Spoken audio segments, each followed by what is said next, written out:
Today, another mosque in India is declared a temple. This fits right in middle of the pattern of the Hindutva politics. They pitch Hindus against Muslims, saying that Muslims are not natives or Muslims are enemies. With mosques closing by court ruling and politicians fanning anti-Muslim sentiment after elections, we get a look inside. I'm Malika Bilal, and this is The Take.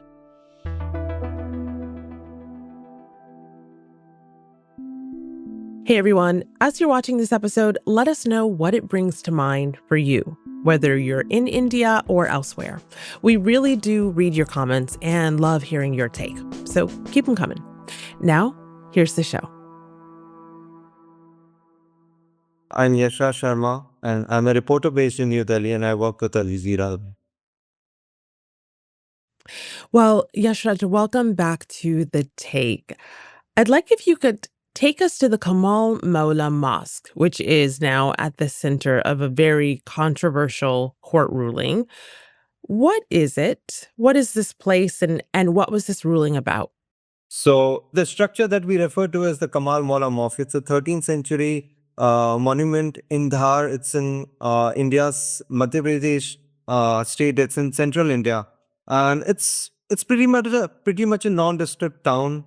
And a small town, but this monument and this place meant a lot for the people, for this Muslim community, which is also minority in the district itself. We spoke with a lot of them, and people involved with the mosque. Now you can't call it a mosque because legally the court has said that it's a temple now. So they're not happy with the ruling at all.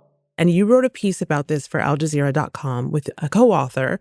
And you begin the piece talking to someone who was among that community, who worked at that mosque. So what does this mean, this ruling, mean for the people who used to worship there? So, we spoke with Rafiq and he was pretty heartbroken. There were a couple of times during the interview that, he was breaking down. He's this really old muezzin, the person who calls Muslims to prayers at the mosque. He has been a muezzin there for 50 years of his life. He says that, he was basically raised there. It was like a second home for him. He remembers the people gathering there, elders and children, during festivals and during Friday prayers. There are other mosques as well, but people would rush here because people like to pray here, and it was like people connected with this site. And it's just not his, his 50 years of his life. He said that his father and his grandfather used to, do imamat, basically lead the prayers at the mosque, even before he was born, even before India got independence from the, British colonial rule in 1947.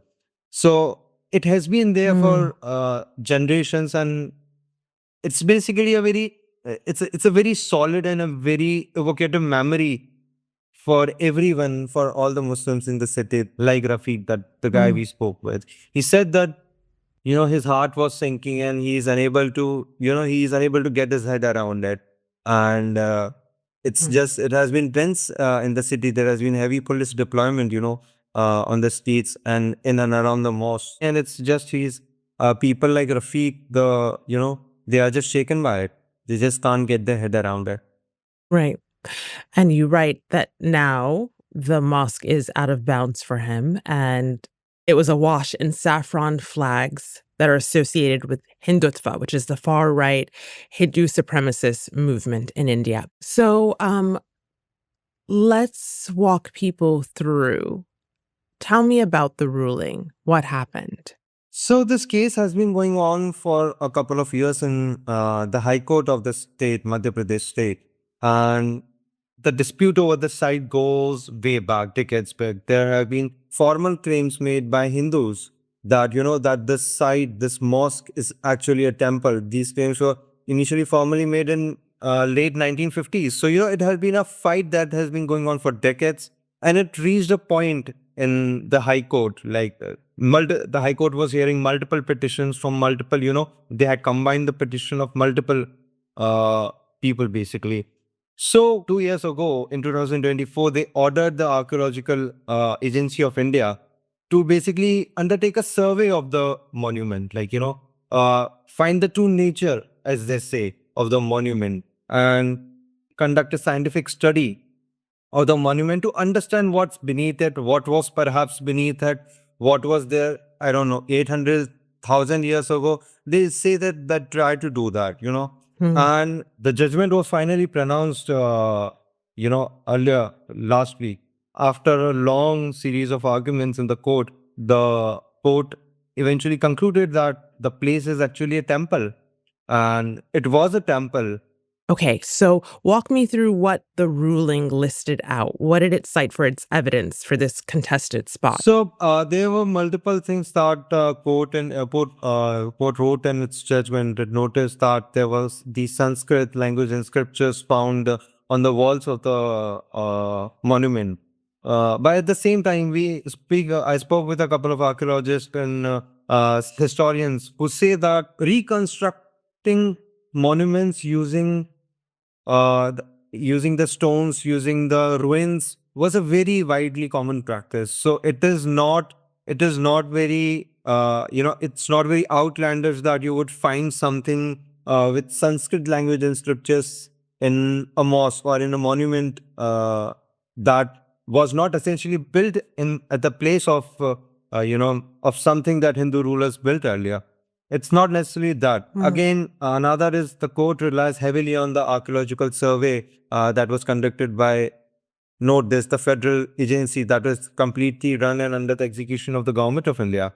So it Hmm. relies heavily on the evidences presented by them. And this Muslim said lawyers who we spoke with told us that they were not even allowed to cross check or cross question the ASI personnel who conducted these surveys properly. Like they were not given enough time and space to do that.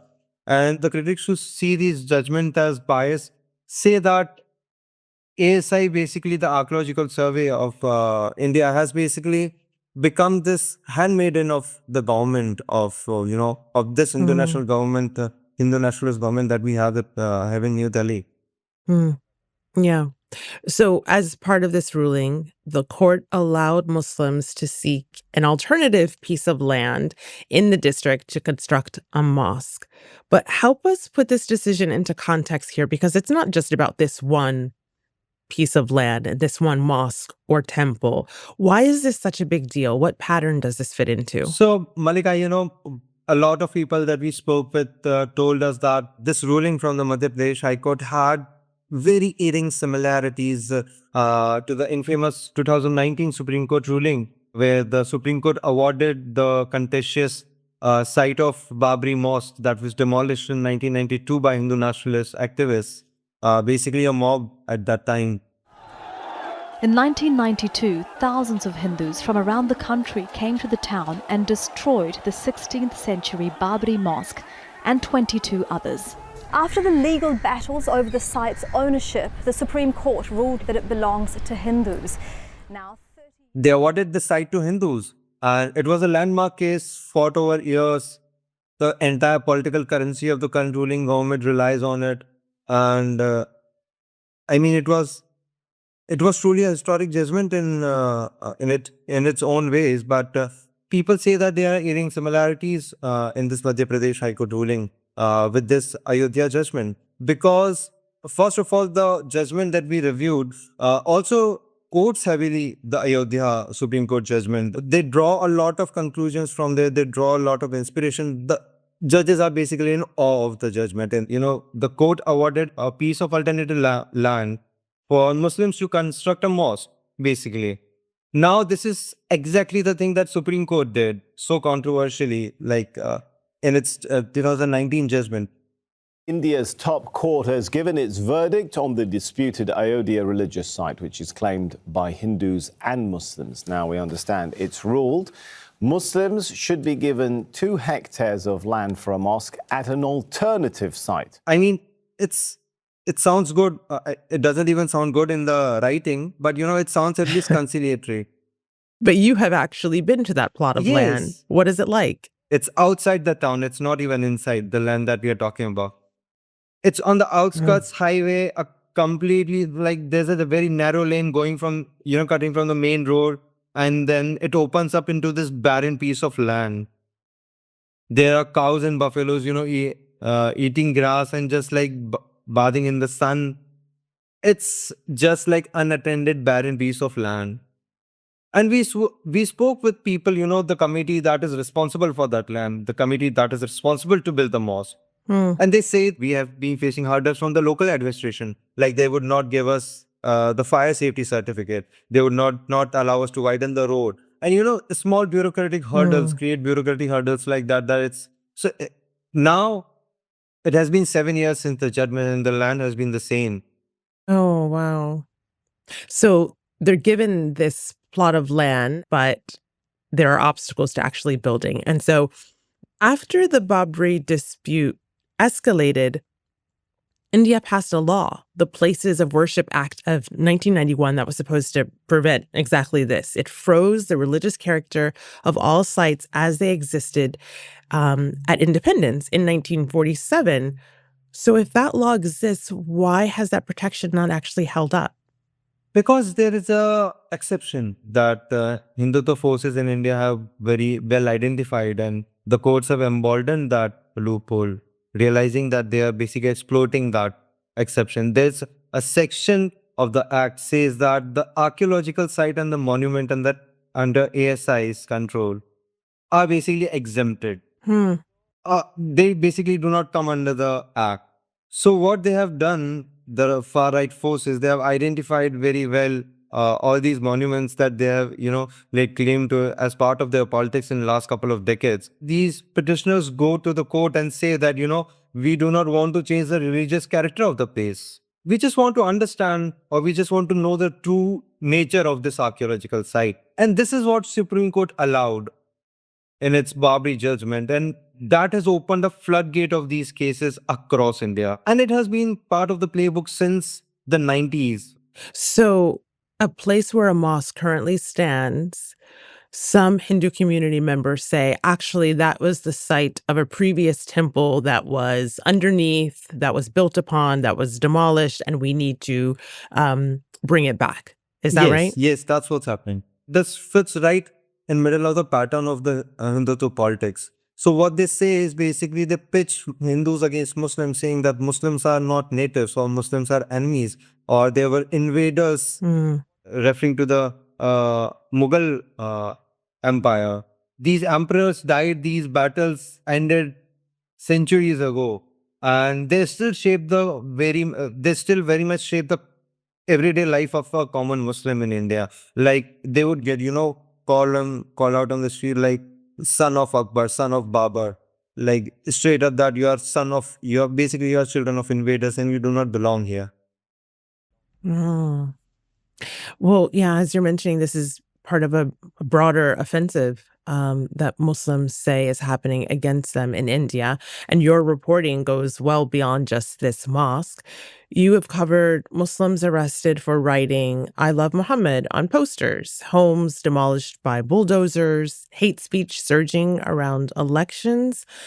And we're talking about 200 million people, the third largest Muslim population in the world. Tell me about the broader climate that Muslims are facing in India right now. This fear in the daily life, fear basically defines the daily life of Muslims in India.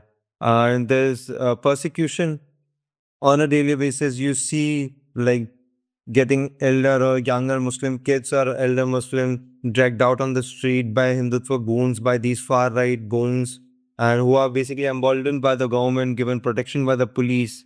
And it's a death sentence, basically, in short.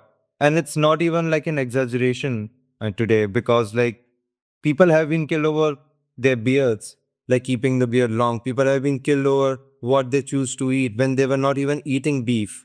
That is illegal in some of Indian states. And people have been just killed for praying somewhere, or people have been just killed for carrying their livestock from one place to another, interrupted by Hindutva activists en route and like lynched outrightly on cameras. So basically this hate revolution that India has been undergoing, and it is out there for everyone to see it. The person lynching the Muslim or the person dragging or beating Muslims on the street is recording the crime himself or themselves and then putting it out on their own social media handles. Wow. A lot of that is also driven by people going after the clicks because hate is viral, hate gets clicks. But I mean, Yeah. the fear and the persecution, that is what fear and persecution, that is what defines life for Indian Muslims, on day-to-day basis. It's survival on day-to-day basis. There are hate speeches coming from the topmost of, your government. Mm. And that government, mind it, is getting elected again and again. There have been allegations of some voting irregulation. They do not allow opposition space. They crack down on dissent. It's an authoritative government, opposition says. And all of those things are there. But it's not like that they are not getting votes at all.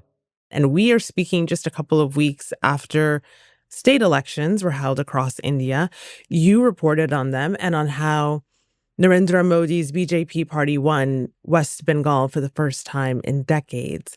So how much is Hindu nationalism being rewarded politically? Is that what people are voting on? So people are definitely voting on Hindu nationalism, and people are definitely driven by these narratives. There is a deep division in society that we see around us, and it has almost become very casual, this division. Like this, there's literally apartheid level segregation in some of the Indian cities between Hindus and Muslims, and where Muslims are allowed to live or where Muslims are allowed to eat.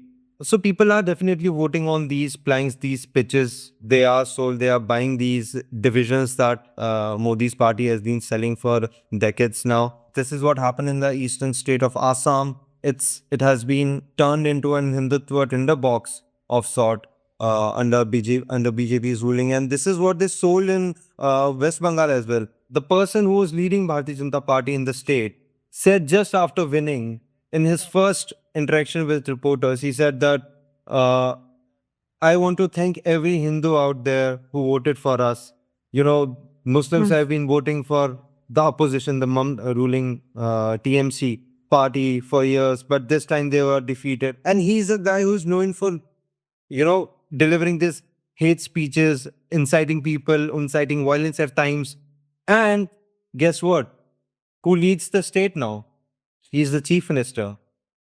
So divisions, so saying hate speech is straight up rewarded with the biggest prize in Modi's party. The more vile you can get, the bigger post you might end up on. Yeah. Well, Yash, finally, you talked to so many people for this piece about this disputed site, the mosque/temple. And one of them was a local Hindu organization leader. And he said, secular politics does not run India anymore. Modi's Hindutva does. What does that mean? And what is actually at stake for India? So, the local Hindu convener activist that you're talking about, Gopal Sharma, it hit me really hard as well while I was interviewing him. Because of the plain, nonchalant, basically banal way, it was almost banal what he was saying. What he said was very clear in his tone, very clear in his understanding that, we have been suffering because of the so-called secular politics for decades. And since 2014, since Modi came into power, things have changed. And today we are standing here, we are able to do this, that we are able to get into a medieval mosque and call it a temple and just celebrate festival there.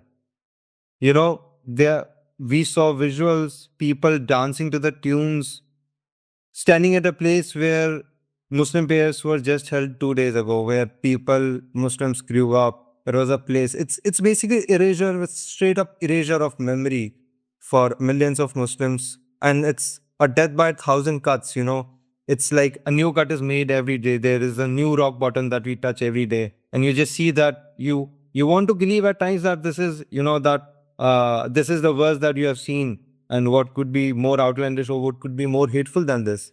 But then next day you just see another video on your screen, and it's just televised right in front of us, and it's the popular force today. There's no denial in that. Yash, it is difficult to hear, but thank you for telling it and showing us a little window into what it's like right now. Thank you for being on the tape. Thank you, Malika. It was great to be back here.